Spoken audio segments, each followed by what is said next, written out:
We're live. Hey, somebody tell me. I don't know what the hell's going on here. One minute he says we're not on, and then the next minute we are. What happened to the beginning? I get no respect. I tell you, I get no respect at all. Not at all. The other day I went to the doctor. He says, I got two things to tell you. I said, what are they? He goes, you got diabetes. I said, I want a second opinion. He said, okay, you're ugly too. And now it's my pleasure to introduce to you. Hey, he gets no respect and he doesn't deserve it. My good friend, Ken Walls. Ken, where the hell are you? He's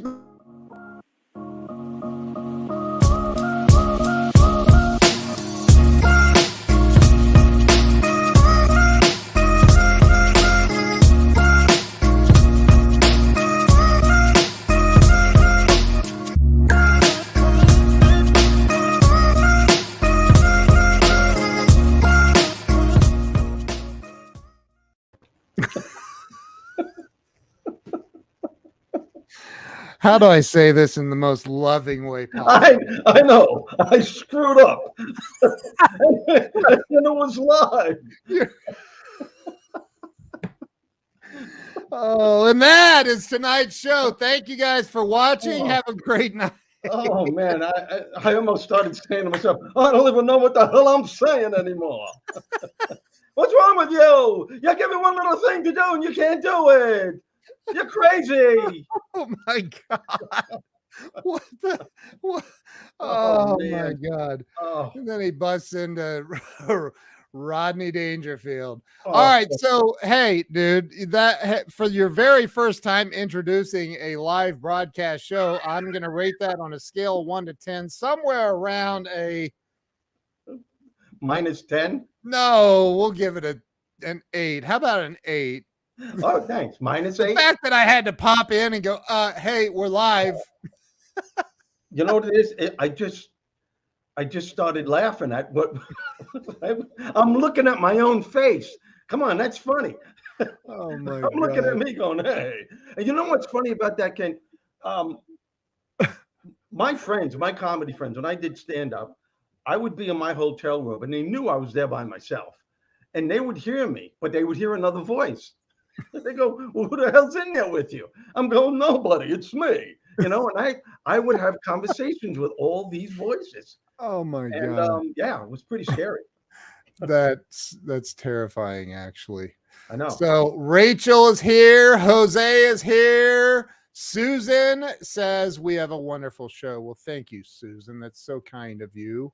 Robert Brooker is in the house. Bruce Mills is here, and he shared it out. I don't know who Facebook user is, but looks like you're the one late Facebook user at getting your name up on the screen. I think it's Jerry.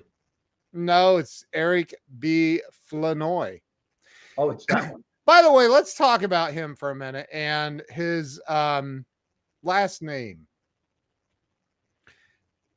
That's just I told him, dude, you need to change the OUR to A.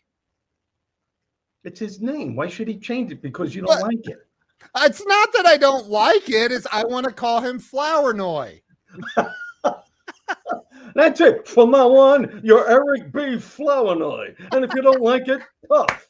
This is our show. We'll do what we want. Talking about no respect. That's so that is so funny. From I now love on, you're gonna be Eric B. Flanorio. Flonorio. Oh, I love Eric. He's awesome. Oh, he's So, great. I really do. He's such a he's a great guy. and he's got that voice. He's like, "Hey, everybody," and you don't even expect it. Like it's No, crazy. no, he's got that great So, voice. Robert Brooker says, "Blame it on marketing."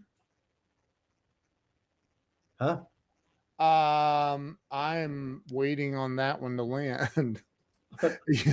You won't be the first. Flournoy, it is. That's Oh, it's so funny. Flournoy. Okay.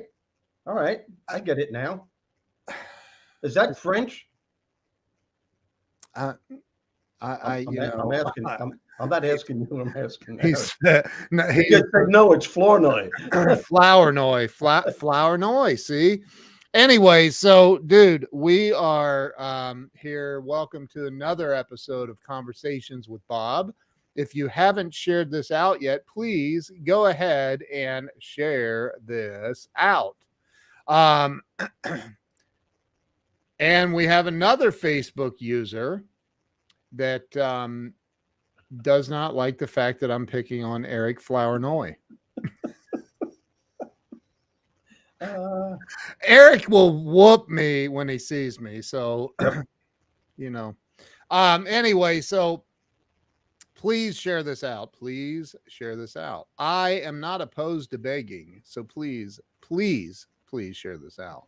And we're really excited about this. You want to read that? Because I don't have it's you don't have what? My glasses on. I've never seen you in glasses. I just want to say Bob changed my life. I got the book Tuesday, dove right in.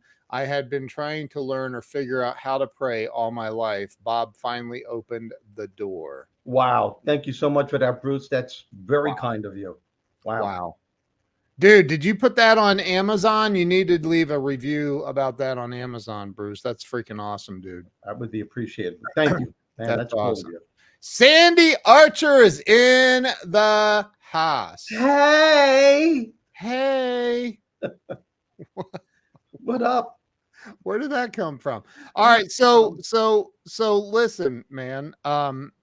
What are we talking about tonight? We're talking about laugh it off.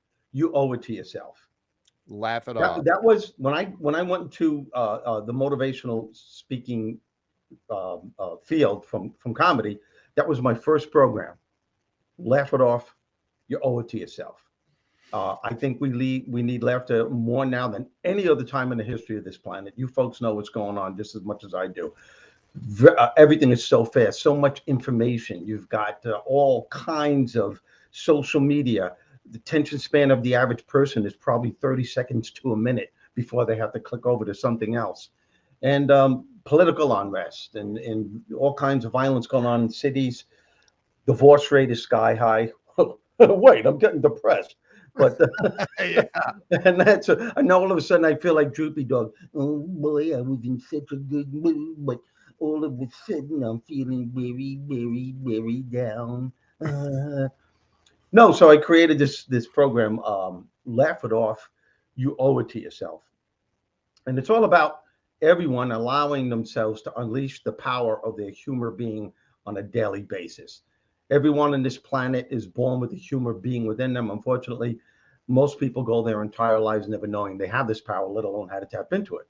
And folks, if you want to know what your humor being is, Ken has a great humor being. I have a wonderful humor being. Your humor being is of your higher nature. It's a part of you that always brings out the best in you, especially when times are tough. What your humor being can give you more than anything else is peace of mind and emotional stability. Yeah. So you said I have a great humor being and you have a wonderful humor being, and I'm just the competitive side of me wants to know which is greater, great or wonderful. Well, I'm kidding. Wonderful is good, but I'm greater, which is better. Wow. Okay. So Kellen Ann is here, by the way. She says, hey, gentlemen. Hey, Kellen Ann. Hey, Kellen Ann. Kellen is awesome. Yep. I have something on my wall made by her hands for the Grow Live Academy. Kellen is awesome. Yeah. Sandy said, I do. Opening my mail, just laughing at whatever is coming at me. So, I think that having what's interesting? I was looking at some of your books on Amazon today. I was looking at Becoming a Human Being. Wow. And it's actually still available on Amazon. Wow. That's the first book I ever wrote. Yeah. And then I saw that you wrote one called Motivate This. Is that right? Motivate This. And then I looked closer and I'm like, Holy Mother of God, Mark Victor Hansen wrote the foreword to that. I had no idea. Yeah. To Becoming a Human Being. Yes. Was it to that one? Yeah. He wrote the foreword to that. And then I got a testimonial from Marianne Williamson, Tony Robbins, Wayne Dyer, Richard Carlson. and Art Linkletter before he passed away. Believe Good it or not. Lord. Yeah, Wow. yeah. That's incredible, dude. And John Gray. And Yeah. John Gray, who I'll be hanging out with here in another month or so. Yeah, wonderful man. Wonderful guy. He is Wonderful, super, wonderful person. super, super wonderful. You're right. So, when you say becoming a humor being, I mean, I feel like I've kind of always had that, like, like that. I don't know, like when no matter what's going on, I can Yes. find something. Go Look, ahead. you have this incredible ability, and I want people to know this. To become a human being doesn't mean you are the one that's telling the jokes. A Right. human being is one that sees the humor in life, Yeah. and you are just waiting to have a good time, and that's the type of person you are. I And literally have that tattooed on my lower back.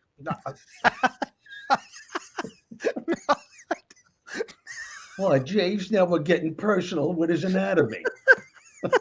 I'm just kidding. It's a No, I joke. know. It's a joke. No, but there are people that are like that. There are a lot of people, you're smart enough to know, which is what a human being is all about, that life can be very tough. And the tougher it gets, the more you have to be in tune with your human being. Because when you allow yourself to laugh in the midst of adversity, life doesn't seem that challenging after all. It's like the great bounce back factor. Ken, this was one of the reasons why I shifted. As a matter of fact, I would say that this was the spark that ignited within me that made me go from stand up to becoming a speaker. And it was years before I was a speaker. I was on stage and I realized something after doing this for about a year. I realized that there was more to laughter than simply making people laugh.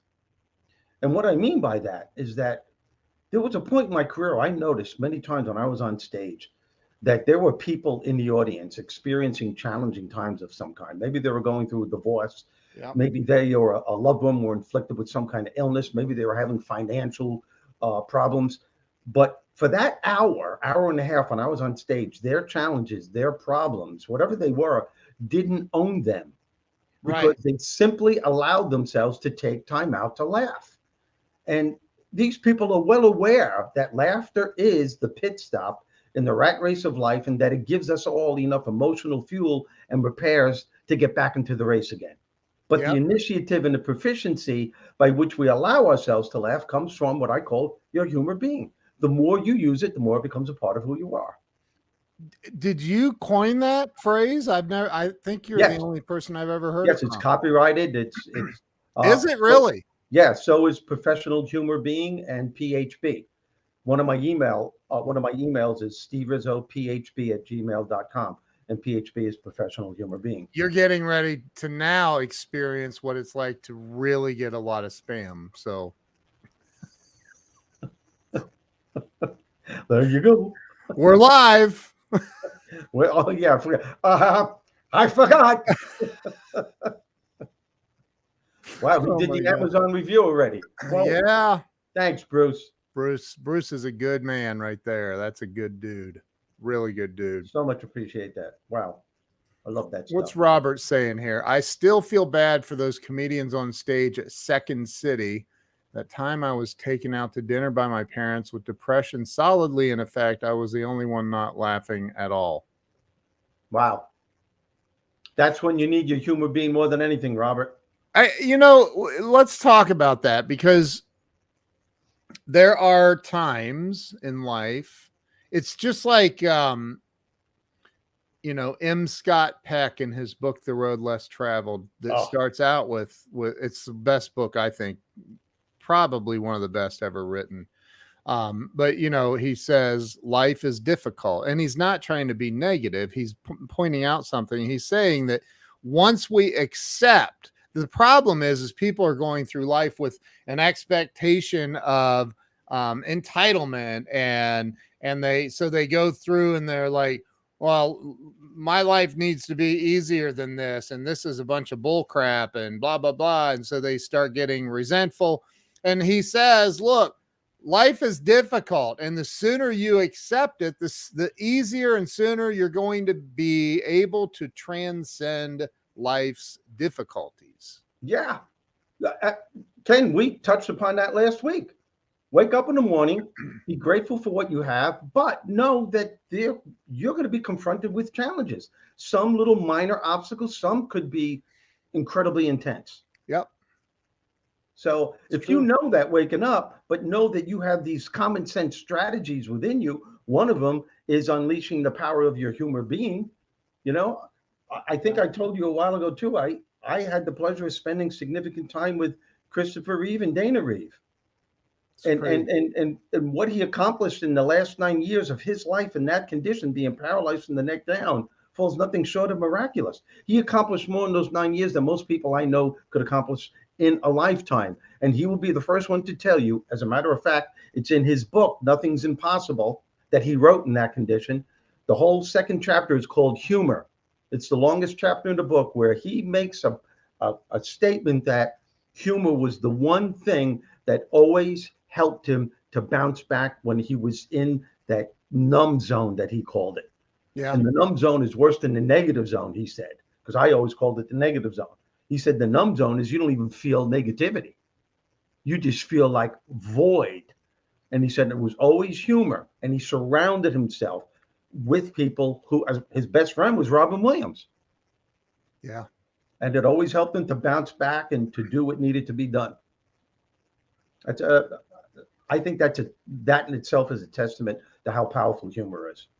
You know, I feel like I'm on this mission in life to find out, like, and I'm not the only one. There's obviously a lot of people that are like, but what is it about the human condition that gets people stuck, that like just keeps people there? And now I've interviewed 460, 470 people on my other show. And I think about, like, you know, all of the answers, and there is a common theme. It's fear and all of that. But I do think that being able to, you know, sometimes if you look for gratitude in everything going on, it's impossible to not see the humor and being grateful for some stuff. Like, it's impossible. Absolutely. Right. But people get into this mindset, and Robert Brooker's on here making all kinds of comments, reliving a past experience through his he writes books in the comments, and yet he's reliving a past experience, which is what a lot of people do. And I mean, obviously we all do, but like, I think that it's the level of how much you're living in the past, reliving it, typing it out, saying it, speaking it, that actually dictates what your future is going to look like. I think it really does, because of course it does. I've heard this, I've read this, I've said this. No matter how many times I relive my past, it's never gotten any better, and it never will. No. Right? So, you know, I just think, and Scott Smith, what's up, brother? How you doing? Says humor is the great equalizer. Yes, it is. So Lori says, I learned to face obstacles knowing I would get through it. I would be stronger and I would grow. Each difficulty is an AFGO, another growth opportunity. Love you, Lori. That's it. That's it. It's another growth opportunity. Amen. Amen. You know, Ken, getting back to what you were saying, you know, these people that they do the same thing over and over again, and they can't understand why they're stuck, because they have created a habit. And they're not aware that those habits have caused them to live in the negative zone. Yeah. And some even in the numb zone. Yep. Not knowing that they have other options, not knowing that we have innate common sense strategies that can help us to shift that mindset around. It's all about mindset that you created, whether you think you created it or not, you did somehow, some way. Remember what we said last week? It's all about choices. And for every choice that you make, whether it's made consciously or unconsciously, there's always a consequence. Always. Yeah, totally agree. Thomas wants to know about, I think he meant to type your morning routine. Is My that just his Swedish accent? I'm kidding. I told the morning what flogging with the ting tong in the toggle, My morning routine, is that what he's asking? Yeah, he says tell us about your morning routine. It's inspiring. So First of all, I get up. No, I get up before I take the covers off. I never think about what has to be done. The first thing I do is I create the mindset and I say to myself, who do I have to be in order to get it done? And then I shift my way of thinking to the things that I'm grateful for, the things that are just going to make me feel good, have nothing to do with what has to be done. I'm just focusing my mind, my energy on anything that juices me. Maybe it's the person lying next to me. Maybe it's my dog lying by the side of the bed. Maybe it's a particular goal that I achieved. Maybe it's the fact, like, I'll wake up tomorrow morning. I spent the day today with my two brothers. One's 100% disabled from the Vietnam War, going through some major stuff. The other one, my younger brother, who is funnier than me, we just laughed our asses off. The bonding was intense and it was great. And I left my brother's house with so much energy. And I'll wake up tomorrow morning thinking about that, on how grateful I am to have two brothers. And the three of us are so close. And we always have been and we always will be. And I'll focus on my grandchildren and I'll focus on little things. How could you not start your day in a good mood when you are holding on to things like that? And I'm going through some challenges right now in my life. I was talking to Ken about it just a few days ago. yeah. Right? We do. But I choose not to focus on that stuff. I know it's there, but I also know it's going to happen if I hold on to the crap that's going to bring me down. Yep. So I think of that stuff that's going to juice me. Then I take the covers off and I notice how good I feel when I get up. Yeah. Then I start to, this is weird. And Jennifer Gittimer does the same thing. She gets up in the morning and she'll dance around the room, just do some dancing, singing songs, get my cup of coffee. And sometimes maybe I'll meditate first, then get the coffee. It doesn't matter. But I know I always get that little shift going on and I feel better. And that's how I take my mood throughout the day. It's very simple. It's an attitude of gratitude. Do you suppose Jeffrey Gittimer, her better half, throws something at her when she's doing that? I just think he walks away. I know. So no, I've always been like that. I've always, I shouldn't say I always wake up in a great mood, because I don't. But I remember, an ex, we'll just leave it at that, that used to scream at me in the morning because I'd be whistling and I'd be happy, and she'd call me Mr. Blanken Sunshine. And notice I said ex. Yeah. Right. Because I don't keep people like that in my life. I just refuse. But I think about, because life is difficult at times, man. It I do believe that it's all happening between our ears, that life is, our paradigm. That's what makes life difficult or enjoyable. But it's not only difficult, we make it more difficult than it has to be. Right. That's where the human condition really screws up. We make challenging situations more difficult than it has to be. There are people that will lose their mind because they can't get their car started in the morning. And not only will they lose it there, they will tell everyone at work for the whole week, did you hear what happened to my car? Not even realizing that they're reliving the same experience, starting off that negative inertia from focusing on other things that aren't working. And they're going through the course of the day in a low mood, and they're not even aware of what they're doing to themselves. Not even aware. Yep. Have you ever read the book? I believe it's called Awareness by Anthony DeMello. No. Such a good book, dude. Yeah. It's and throughout the book he'll make these really, really valid points, and then he'll put in big words, wake up, wake up, wake up. Like, wake up. Realize that your mind is creating your life. Yep. And I don't care if you call it the law of attraction or the schmall of schmattraction. Doesn't matter what you call it. It's real, and your mind, your thoughts are creating your reality. Oh, And absolutely. people don't get it, man. No, They no. just don't get it. Well, in the book, Conversations with Bob, Bob tells Bernie, beware of the big mouth inside your head. Yep. That's the ego. That's the one that talks you out of all your great ideas. Yep. That's the one when you implement something and it took you quite some time to get it going. You're creating your business, you hit a wall, and all of a sudden you start going, I knew this was going to happen. Every time I try to do something, it never works. Why did I spend all this money on this? Why does everyone else have what I want? That's the big mouth. Bob tells Bernie, the key to stifling the big mouth, step number one is become aware that he's yapping away in your head. Yeah. Awareness is the key that will always set you free. You can't fix something unless you know it's broken.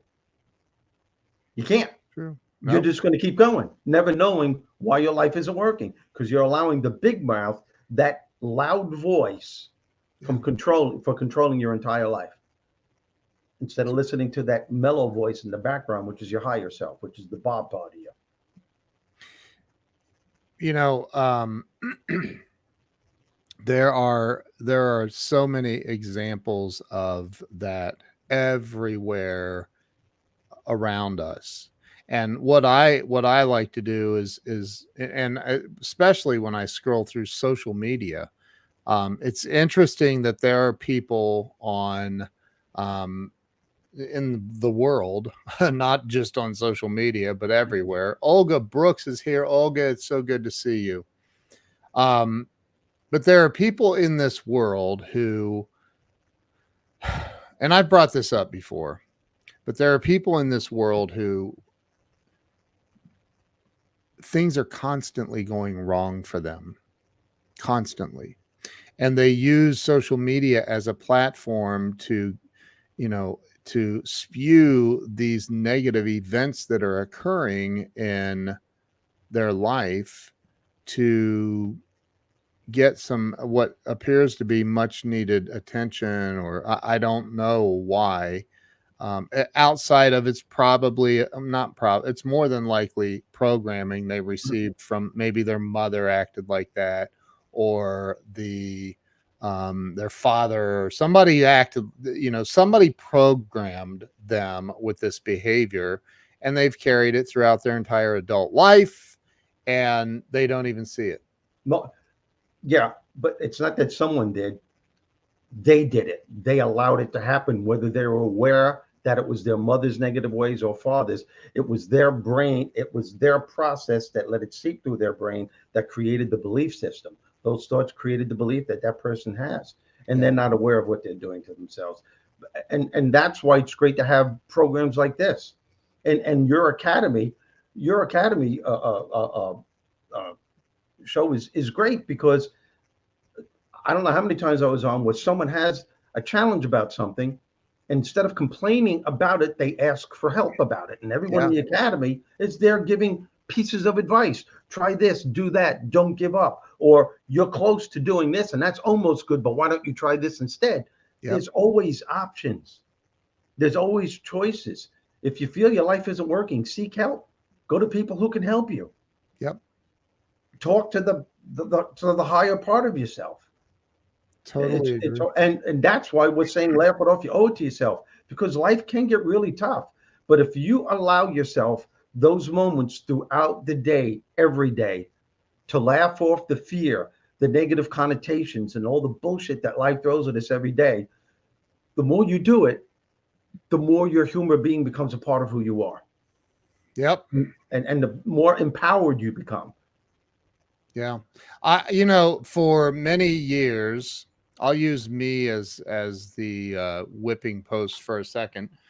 For many years, I mean, I'm a recovered alcoholic. I'm not shy about that. I just celebrated 20 years of sobriety and recovery, and I'm grateful for that. But for many, many years after getting sober, I used that as a crutch, my illness.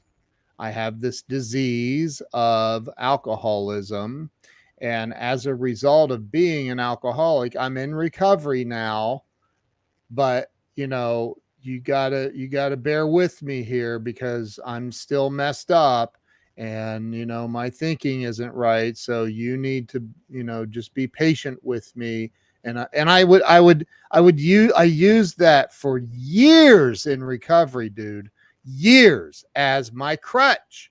You don't understand. I have a mental illness called alcoholism, or a disease, or whatever you want to call it.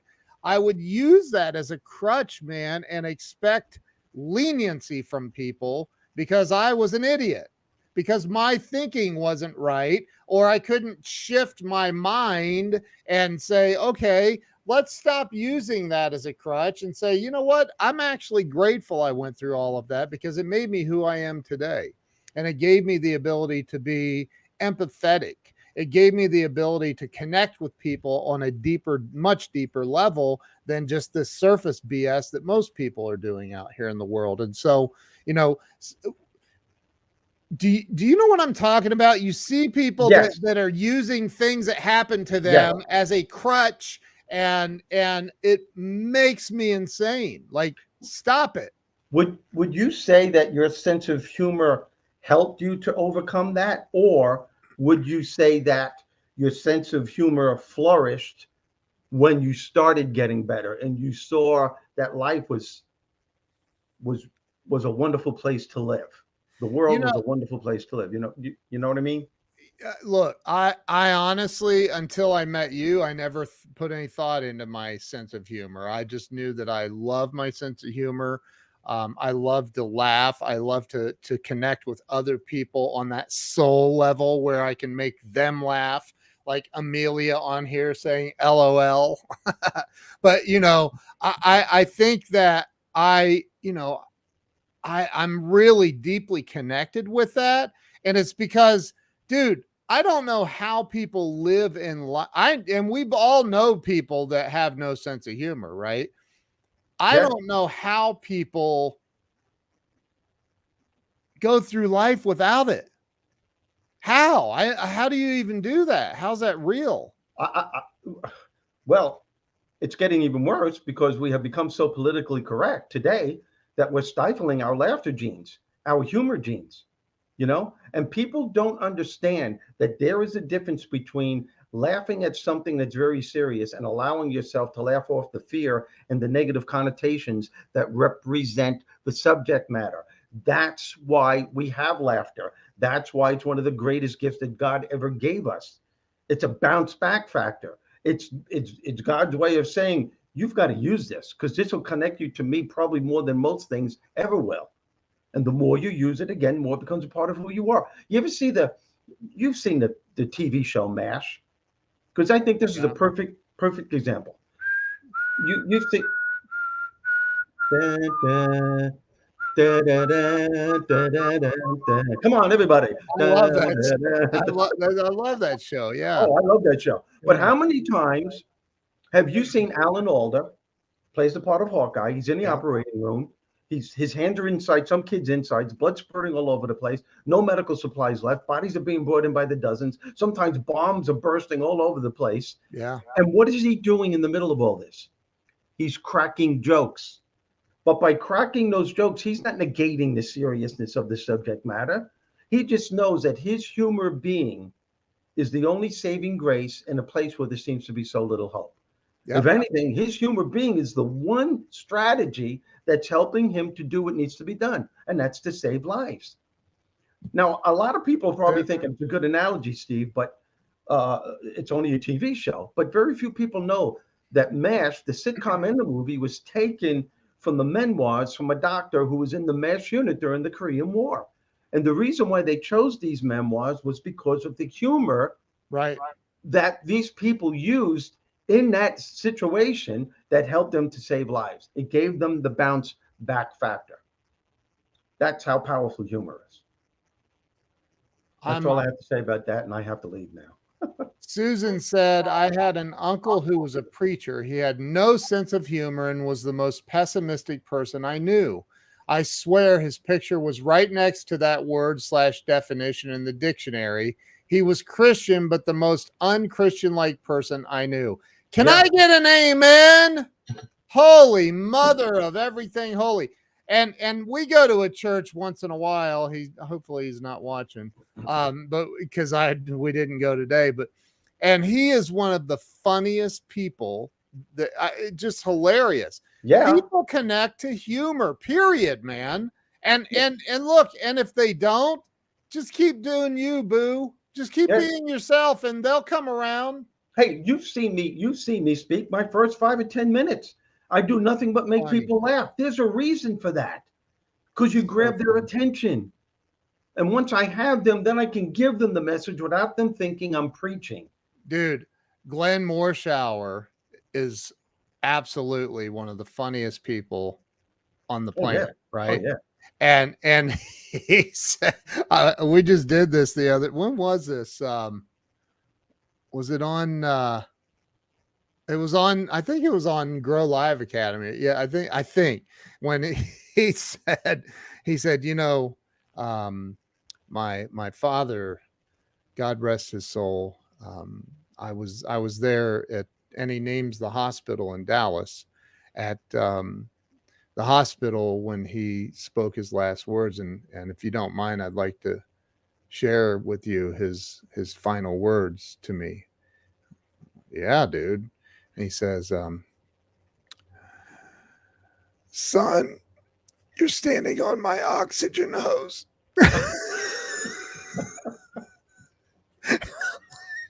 I can't. I'm sorry. I think that's funny. It's hilarious. It's funny. Yeah. But, there are people who are like that, anyway. There was a story about a young man, and I forgot the name, but there was a story of that's funny though. There was a story about a young man who he had a great relationship with his grandfather. And they were always playing these little tricks on each other, scaring each other in the hallway. And the grandfather, since he was a little kid, would always go, Ted, you're it. And the grandson always had to find a way to get him back. Okay. Right before the grandfather passed away, the grandson is an older man now.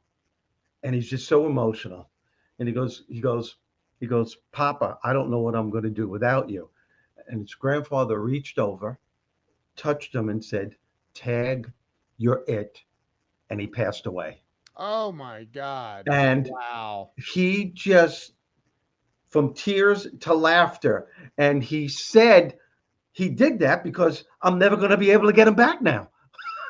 Wow. And he took that. Come on, that's brilliant. That awesome. That touches your heart. Yeah. That is so awesome. So awesome. Hey, if you get a chance during this episode, if you could play that video, fine. If you don't think we have enough time, we don't have to. But we got way more than enough time.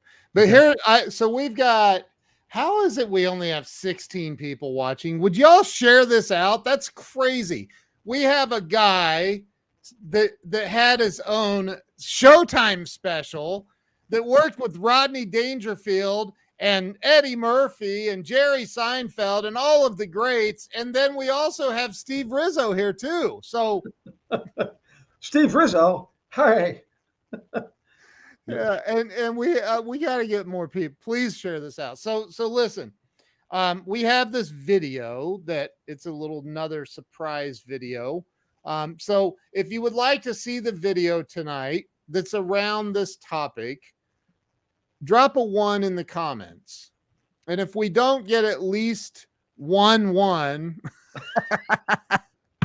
we've lowered the bar. I mean, the bar is super low, dude. And let me introduce it before you play. If we get 1. We got a bunch of ones. They're rolling in. Okay. So yes, please introduce it. Talk about it. I created 16 of these. I think we showed one last week. Yeah. And it's called The Word According to Bob. And this is called Laughter in Extreme Adversity. It's how a very, very, very close friend of mine passed away and how laughter reunited us. So I hope you enjoyed this. It's about 2 minutes long or 2 hours, something like that. And it's not copyrighted, right? I'm not going to get dinged by Facebook or YouTube. No, don't worry about it. It's a wonderful video. Okay. All right, here we go. We're going to watch this. Laughter and extreme adversity. Here we go.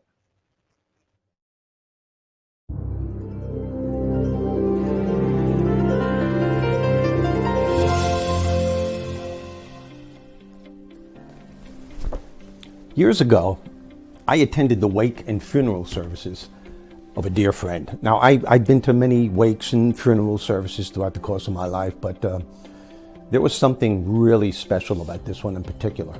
Awareness came over me that caused me to view the losses in my life from a totally different perspective. When the funeral service was over, a group of us met at a relative's house. Now, as you can imagine, there were still people consoling one another. But from across the room, I overheard someone telling a story about my friend, and I noticed that a few people were laughing along with it. And then someone else joined in on the conversation and told a story about my friend's love for football. And before long, everyone was in this room laughing and reminiscing about the good times they had. And in the midst of all of this laughter, I had a strange, uplifting, powerful feeling come over me. And this feeling can best be described as what I now call a smile from within. I realized I was no longer grieving over my friend. My energy level immediately shifted and I was temporarily delivered from my pain. And it wasn't just me. We all felt that special connection to him in that moment. In fact, his wife even said, I miss him and I always will, but right now I feel as if a part of him is with us and always will be. And then her brother jumped in and said, yeah, I know what you mean.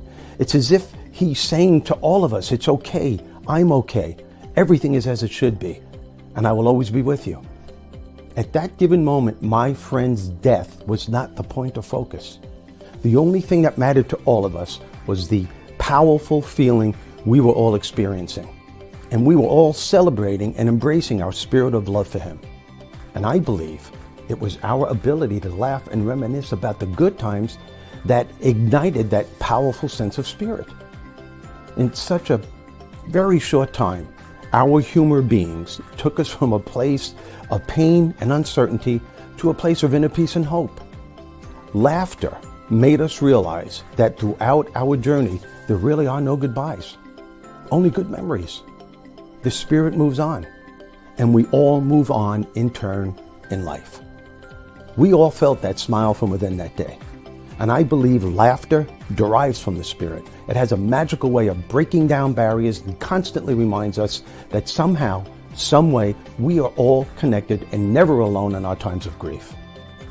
Suffering may be unavoidable, but just plain suffering can be avoided. Finding the laughter in between the tough times is essential to living a happier, healthier life. And that, my friends, is the word according to Bob.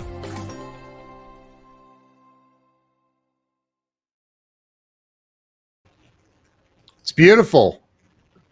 Love that.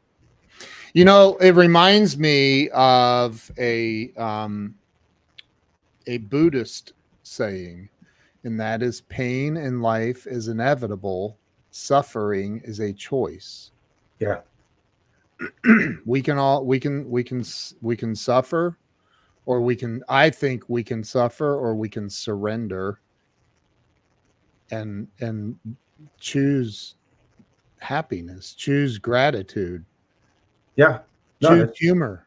Yeah, that's well said. But on the other hand, there's something to be said about suffering because it is essential. It's part of the healing process. Yeah. You have to allow yourself to feel that pain, but it's as we were just stating, just suffering can be avoided. You need to give yourself that time out.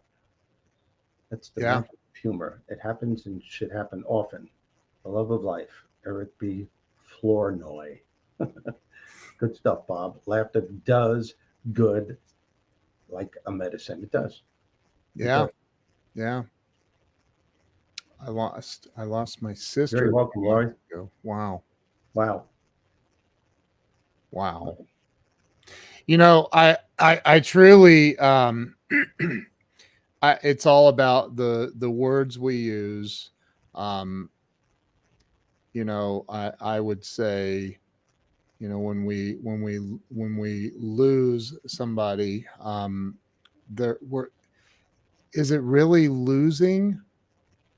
Is it there? Could we celebrate the fact that they're now, they've been promoted?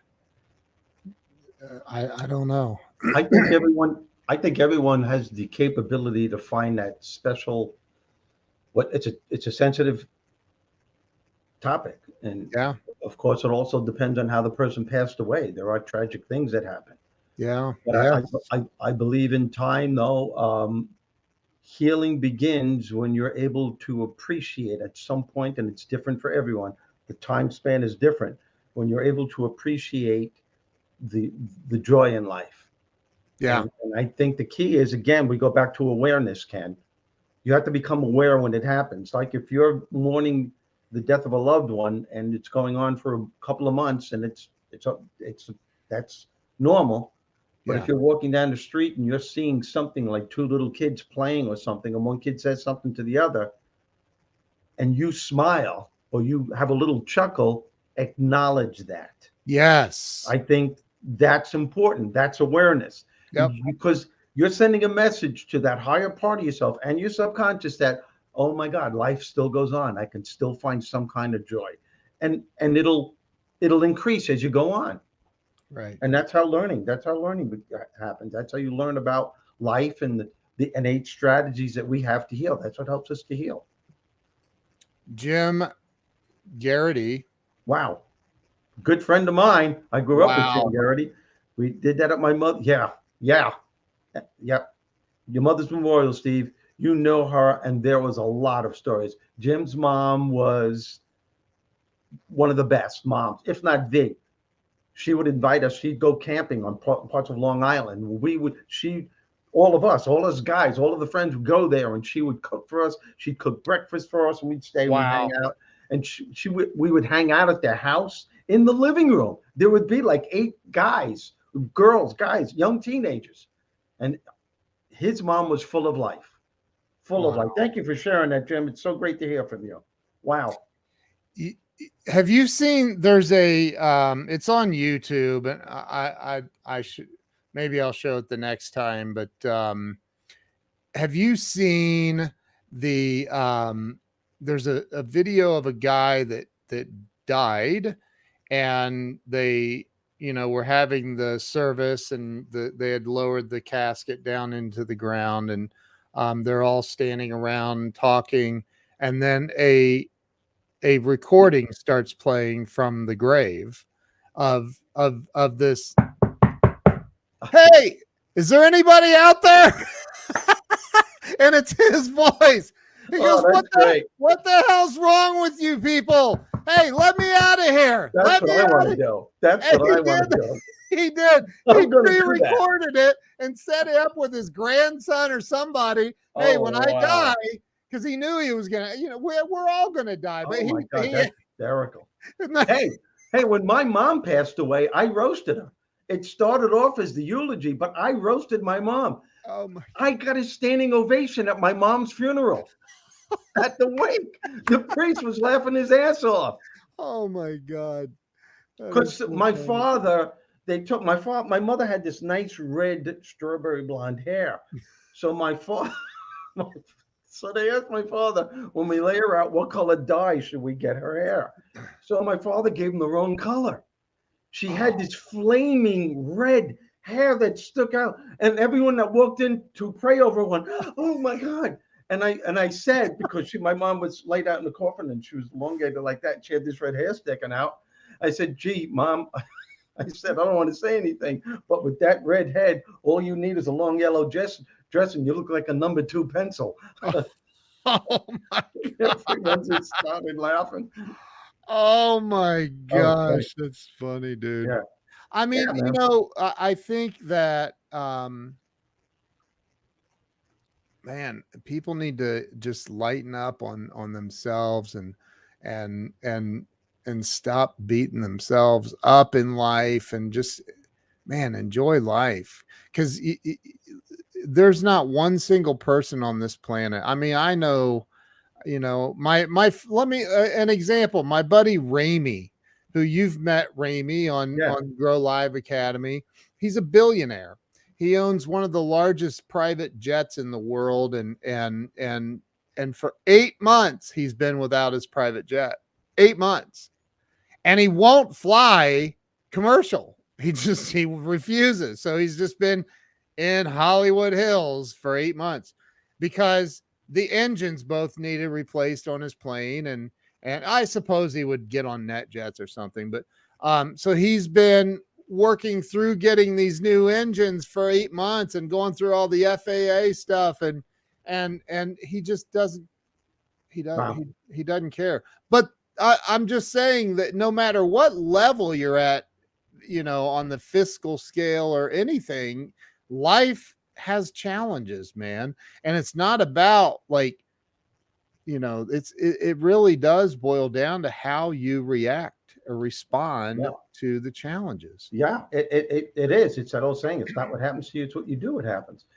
I found humor and happiness in my life at a point when I hardly had any money at all. When I was living, there's just one little dinky room in an apartment.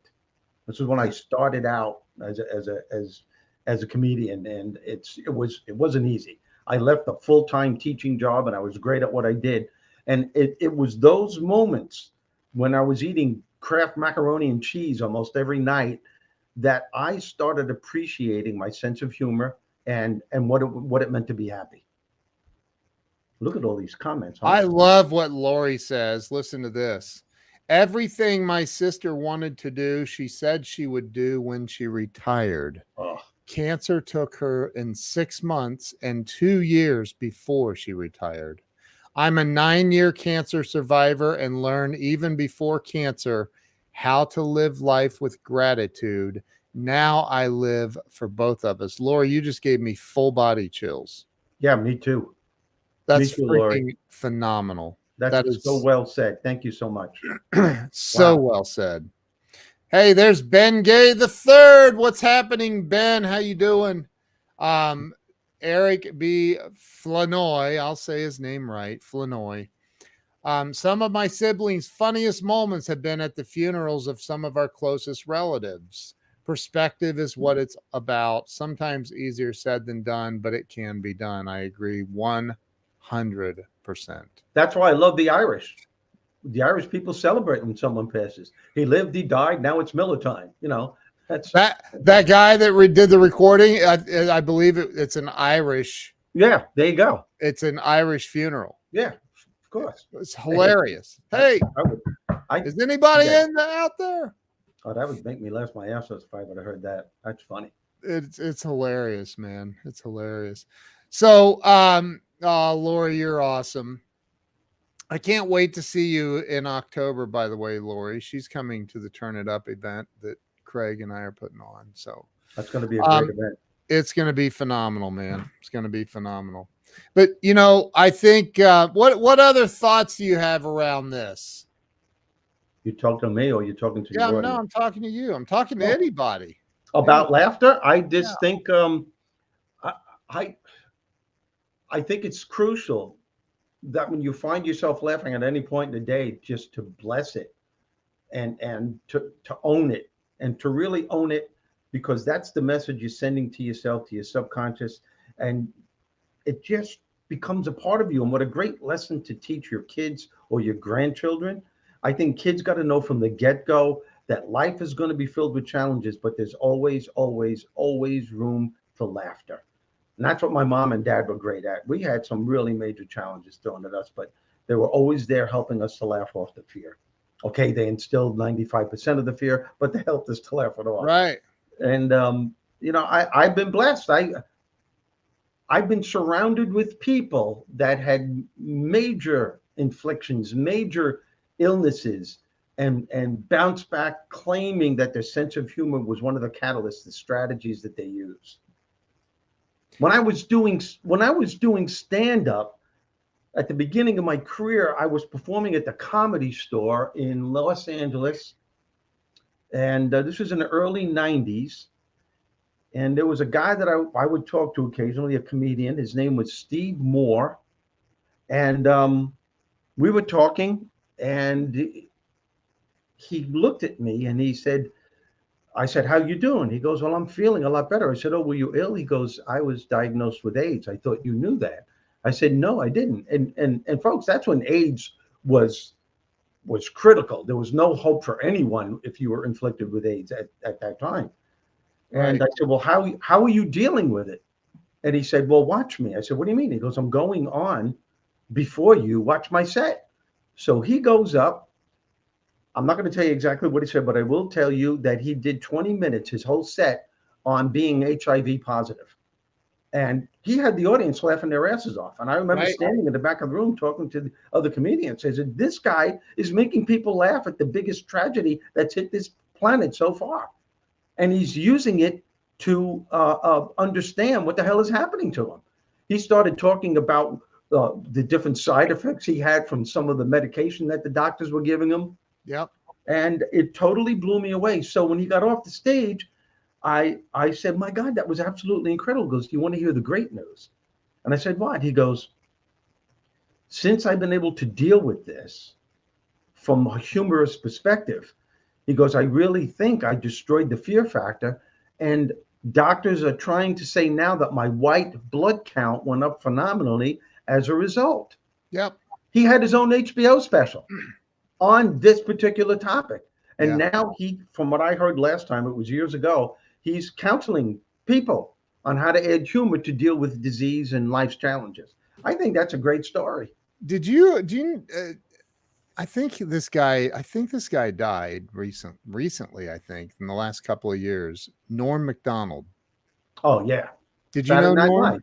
Saturday Night Live. Did you He know talked him? like this. Here's a guy. I tell you, this is really funny about a guy, this is something really funny.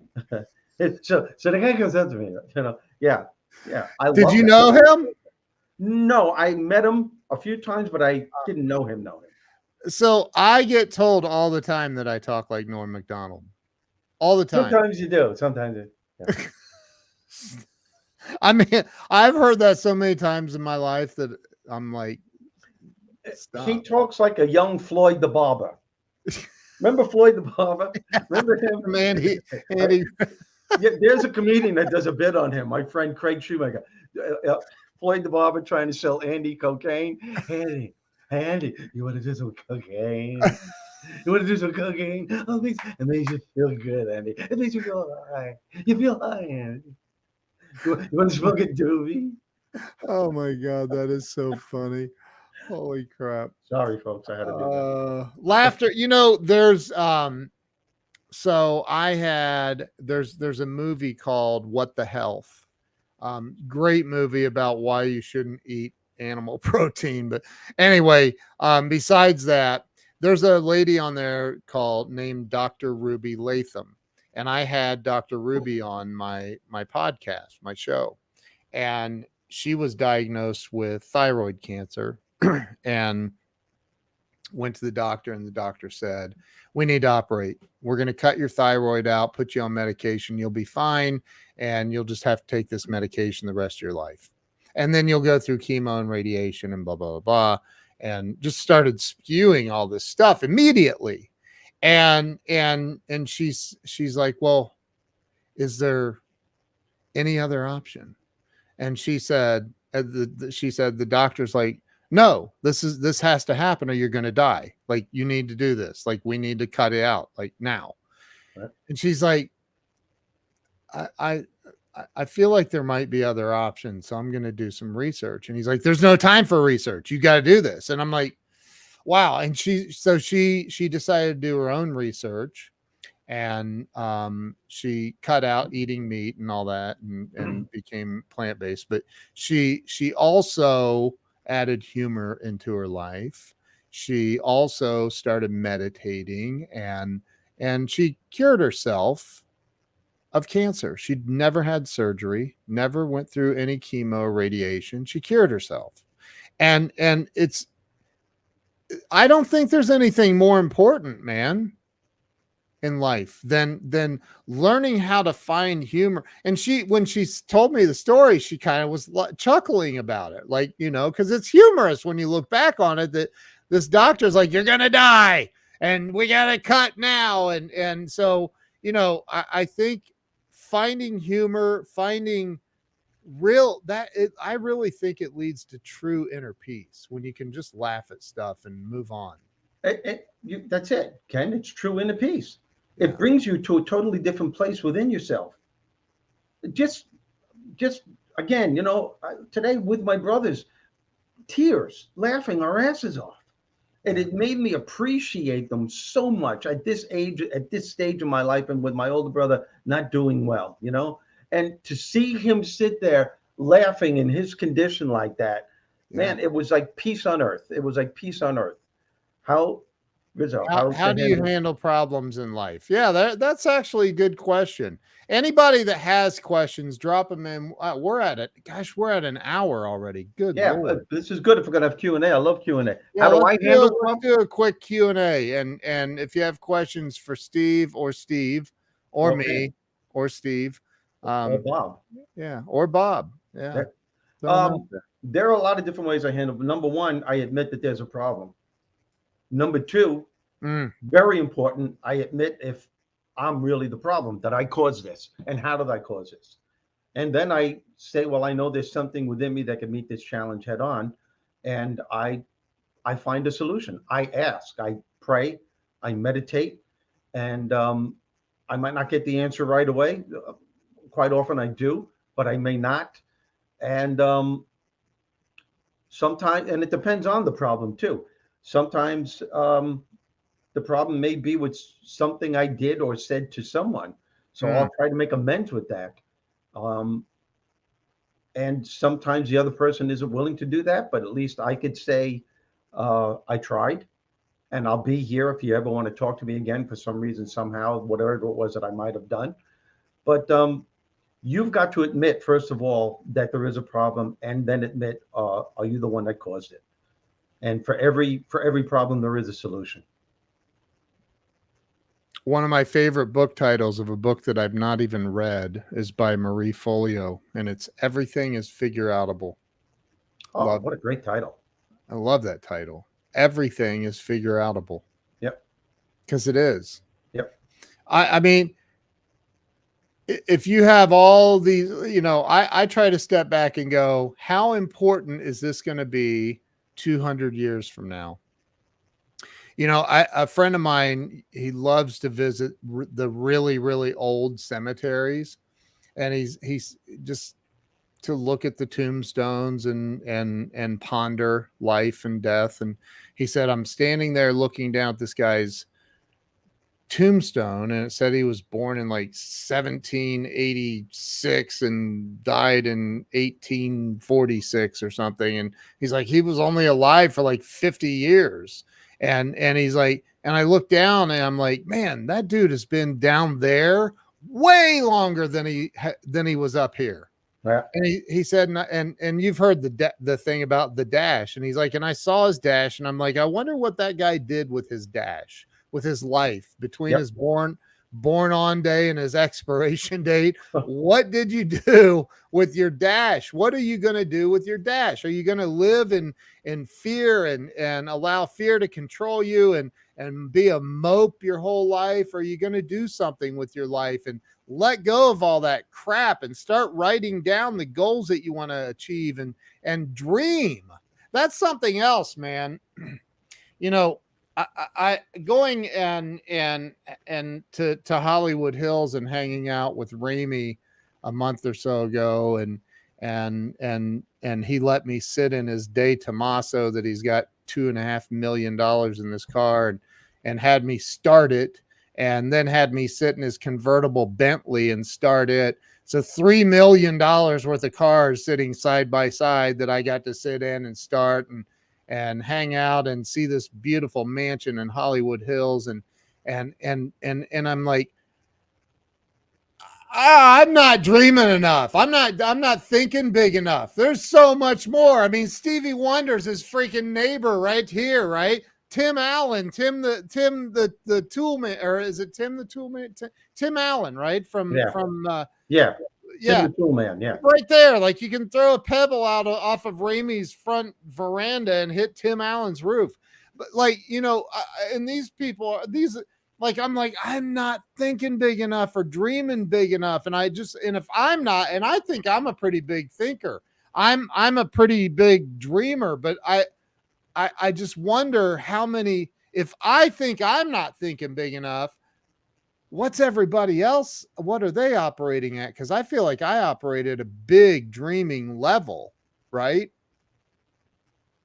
I think I think the most important thing is to dream what your heart desires, not what everybody else has or wants. Yeah.